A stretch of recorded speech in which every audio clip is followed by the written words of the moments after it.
अस्सलाम वालेकुम नाजरीन। ये कहानी है दो हमसाया मुल्कों की जो कभी भाई भाई थे, लेकिन एक दिन वो भाई दुश्मन बन गए। सन 1962 सर्द जंग अपने अरूज पर थी। दुनिया दो ताकतों अमेरिका और सोवियत यूनियन में बटी हुई थी, लेकिन हिमालय के बर्फीले पहाड़ों के बीच एक नया महाज खुलने वाला था, चीन और भारत के दरमियान।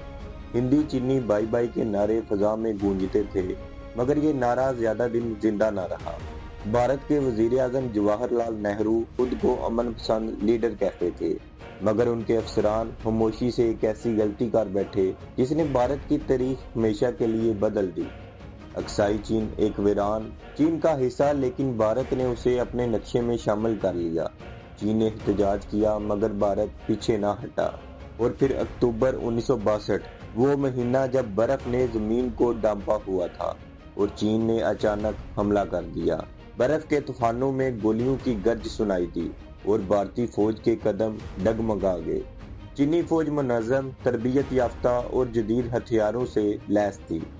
दूसरी तरफ भारतीय फौज के पास ना ठीक कपड़े, ना खुराक, ना हथियार। चंद ही दिनों में अरुणाचल प्रदेश और लद्दाख के बड़े हिस्से पर चीन का कब्जा हो गया। भारतीय फौजी दस्ते भागने लगे, सैकड़ों सिपाही कैदी बनाए गए और हजारों मैदान जंग में गिर गए। नाजरीन, ये वो लम्हा था जब भारत की सबसे बड़ी फौजी शिकस्त लिखी जा रही थी, लेकिन भारतीय मीडिया खामोश रहा। हुकूमत ने कौम को सच न बताया कि उनके जवान बगैर तैयारी के जंग में भेज दिए गए थे। चीन ने हैरानकुन तौर पर चंद हफ्तों बाद जंगबंदी का ऐलान किया और कब्जा किया हुआ इलाका वापस कर दिया। दुनिया हैरान थी क्योंकि चीन ने जंग जीती मगर गुरूर न दिखाया। चीन ने अपनी ताकत साबित की और भारत को उसकी हकीकत याद दिला दी। इस हार ने भारत के गुरूर को चकनाचूर कर दिया। नेहरू खुद शर्मिंदगी के आलम में कौम से माफी मांगने पर मजबूर हुआ। आज 6 दहाइयां गुजर चुकी हैं, मगर जब भी गलवान वैली या डोकलाम का नाम आता है, भारत को 1962 याद आ ही जाता है। ये वो जंग थी जिसमें बंदूकें खामोश हो गईं, मगर तारीख आज भी गूंज रही है जब चीन ने भारत को हरा दिया।